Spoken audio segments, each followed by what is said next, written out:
Good morning. Ngasi se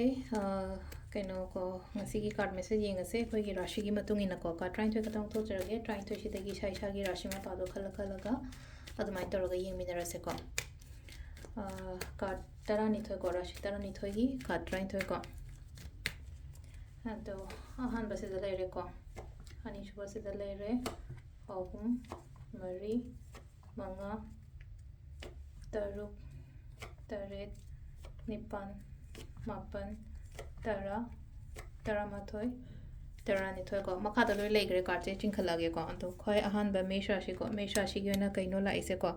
mesh rashi gi no se leina ko haidi any thaba ma chat ke tawge kaina khalaga le ti chatpi ho tu gi thabak to ko brisha gi na se la ise leina ko sida la ise mi na ngang ba khot pa ma kem khan gano ai tawbom thok pa tabu to ai na khali pa dum ning ba dum phangani ko ahum suba gi na mithun rashi gi na se le jo ai leiri ba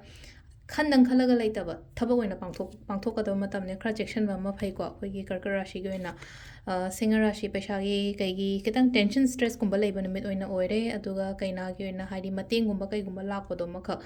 मतेंग गुंबा अइंगोंदा health गुंबा कईगुंबा दुमाइ Lakpa Meena कइनो पिबिरकपा खोपिरकपा दुमाइ तौरगा लाए सिसिना को अदगी next अखोइगी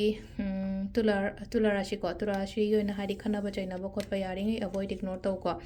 होनगदब मतम ओइना ओइको से वृश्चिक राशि गी ओइना हारसु challenges करी करा अमा लेरिबा मैम से कॉम्पिटिशन्स के अरोइबिनी को तोइसे अंक कॉम्पिटिशन मैम से यावबसु दरकार ओइ अदुगा अइ ngamsu ngamgani ko soidana ko dhanu rashi gi oina sileise honaba kallo hona aina honari do aina gano to lemna ke shumang ko aduga sisina hoi gi kaino gi ko dhanu then kaino makar gi na problems lai ba kholiba ma'am तो दगी तबना थोलकपा ओइना ओइरि को सिना अखोइ gi कुंभ राशि गी ओइना हाइदि अइंगोंदा मतेंग गुंबा कईगुंबा दुम सोइदना लाकनी को